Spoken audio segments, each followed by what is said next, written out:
Welcome back everybody. Today I've got a Briggs & Stratton lawnmower engine here. The muffler has broken off. This is another muffler, but this part here is stuck in the engine.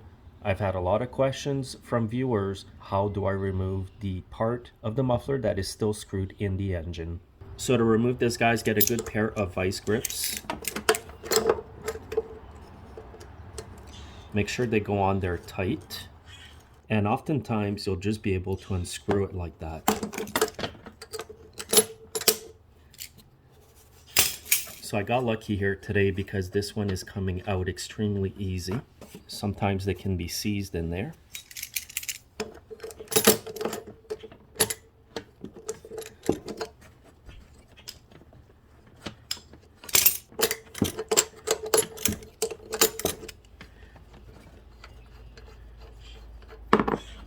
And that's it. Now, if the threads remaining were seized in the cylinder head, what I do recommend is to use a map torch. Heat it up. This should make it a lot easier to remove it. Now, another method you could use is you grab a nut and you weld it on the part of the muffler that is still stuck in the engine. And actually welding the nut on the broken muffler part will heat up this part so much that when you go to remove it, it'll be easy because it will have done the job of a torch.